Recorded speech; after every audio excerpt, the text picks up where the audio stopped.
All right, Shalom. First and foremost, I want to start out by giving our praise, honor, and glory to Yahweh by Hashem, Yahushua by Hashem Kakwadash. All right, I want to give double honors to the elders and the apostles at GMS. Salutations and blessings to the Akim around the world, preaching and teaching is true. All right, I'm Yakanan, GMS Memphis. All right, and gonna do a quick lesson off of this video by the elder Manata Zapba. It says the black woman food stamp cut crash out. Hashtag EPT, hashtag welfare queens. Okay, so I'm gonna go ahead and play a little bit of this. Grab a couple articles and some precepts, and Lord willing, this will be an edifying lesson for the elect. I'm fucking pissed the fuck off. They cut my motherfucking food stamps to $85 fucking dollars from $738. How the fuck that's supposed to support a household of three? For a job that barely even support my basic needs now. Like, inflation is high in the bitch, groceries is high as shit. I'm pissed the fuck off. Like, I'm mad as shit because how the fuck am I supposed to survive off that shit?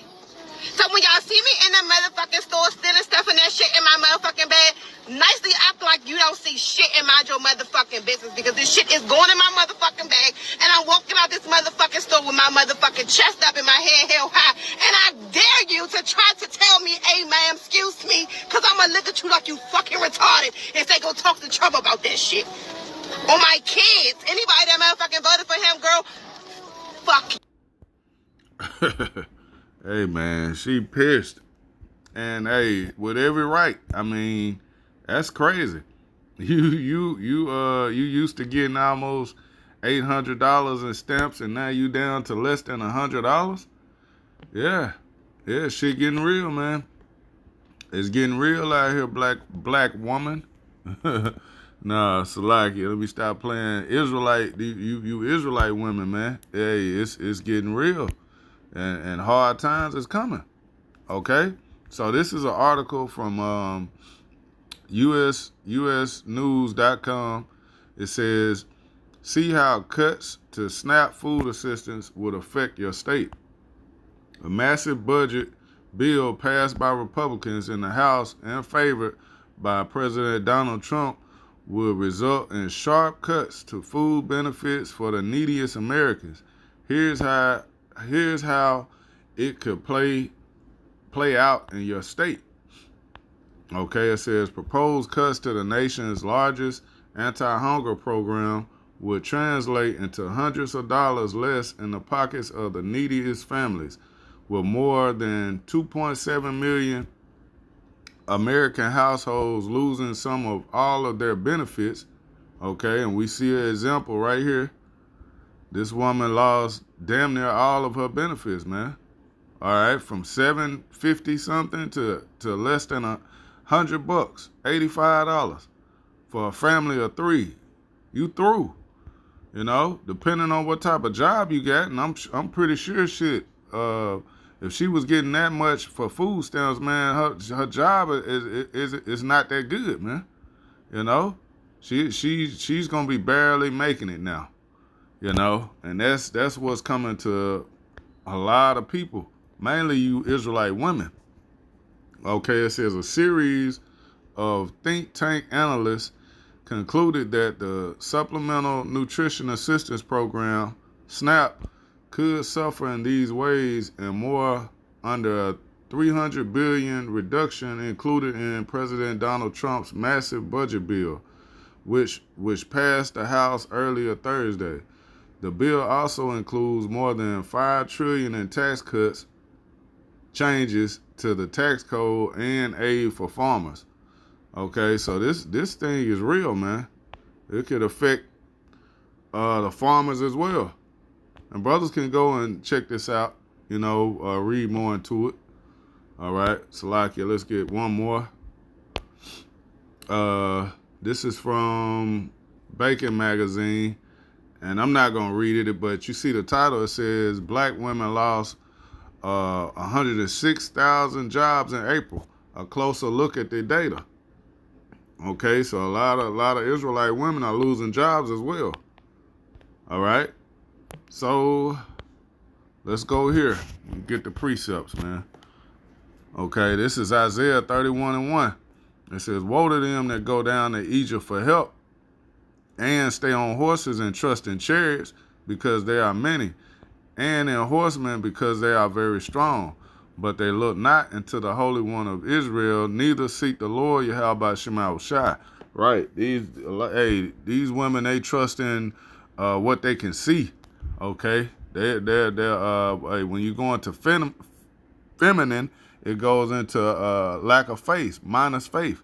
Okay, so most of these women don't have faith to believe that the Lord is gonna bring them through the calamities and the poverty and the things of that sort anyway. And they damn sure ain't listening to the men of the Lord telling them what's coming. So that's why it says woe to them, man, because you're gonna see here in the near future a lot of women being humble, man. All right, which leads me to the next precept, which I could have just went right over. This is Isaiah 32 and verse 9. It says, "Rise up, ye women that are at ease. Hear my voice, ye careless daughters, give ear unto my speech." Right, and these women aren't giving ear unto the speech of the Lord, or Yahweh Shema Shai, man. Okay, they don't want to hear that, man. They're not trying to hear you telling them to straighten up, act right. Stop whoring yourselves out. Stop being in that proud spirit. They don't want to hear that shit, man. All they want to hear is that, hey, they're independent women. They can do bad all by themselves. They don't need a man for shit. And you see where it's getting them, okay? They're out of jobs now. A lot of them, they're losing jobs. You're losing these benefits that Esau Edom has given you. Okay, now he's taking their hand away, and you're gonna eventually you're gonna go right back to needing a man. You're gonna have to humble down, man. Okay, it says verse 10, "Many days and years shall ye be troubled, ye careless women, for the vintage shall fail, the gathering shall not come. Tremble, ye women that are at ease, be troubled, ye careless ones. Strip you and make you bare, and gird sackcloth upon your loins." Right, so you're going to be humble, man. And when that humbling comes, what are you going to be looking for? You're going to be looking for a man of the Lord. You're going to be looking for that protection, that hedge. Okay, so let's go up to verse 2. It says, "A man shall be a hiding place from the wind, and a covert from the tempest, as rivers of water in a dry place, as the shadow of a great rock in a weary land." And that's speaking of an Israelite man, particularly a man of the elect man of Yahweh Shema Shai. That's going to be that hedge of protection in that time, man. Okay, which is the reason why, Isaiah 4:1. We can grab that real quick too. This is going to come into play because these women are going to be humble. This is when they're going to realize, like, oh shit, I need a man. I need a protector, a provider.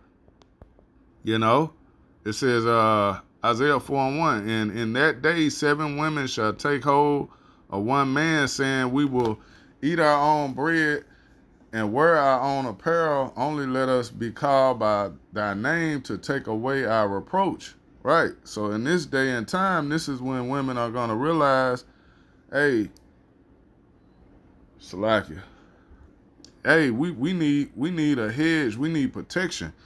And they're not going to give a damn if you got another woman or not. They're just gonna want to be protected themselves, man. Okay. Right now you have women in that mindset of, oh, well, if you talking to somebody else, I don't want you. That ain't, I deserve my own man. I deserve to be married and have this, that, and the other. Well, after all that hell that you catch, losing your job or not being able to eat, not being able to take care of your kids, and you see a man that's doing good, you're gonna throw that shit out of the window, man. You're gonna humble down. So let's we're gonna get ready to wrap it too, man. Not a long lesson, and we get on the women, but it is what it is. That's the spirit of the Lord. This is Isaiah 30 and 12. It says, wherefore thus saith the Holy One of Israel, because ye despise this word, and trust in oppression and perverseness, and stay thereon, therefore this iniquity shall be to you as a breach ready to fall. Okay, right? Hey, you trusting in oppression, you trusting in a society, you trusted in Esau Edom. It's gonna be in like a breach ready to fall. This shit is about to crumble. Okay? It says, swelling out in the high wall, whose breaketh cometh suddenly at an instant. You see? They not expecting this, man. Yeah, everything is going well, everything is fine and dandy 1 minute, and then boom, there it goes, man. You're in the midst of catching hell, man, and you don't know what to do. Okay, so hey, the time for you know, like the scripture just said here. Let's go back. Shit, was that 32? Yeah. Yeah. It says, rise up, ye women that are at ease, hear my voice, ye careless daughters, give ear unto my speech. See, the time of you women ignoring the men of the Lord and ignoring the Lord, okay, it's coming to an end. Because, hey, we're just not average men just talking shit. Okay? We're speaking the truth. Okay? The Lord has ordained certain men to speak his words, and we're in that time, man. Okay? Through the spirit and power of Yahweh Shema Shai, the Lord's men have given that call out to his people, man. And either you're going to take heed or you're going to be a part of that judgment, man. Point blank, period.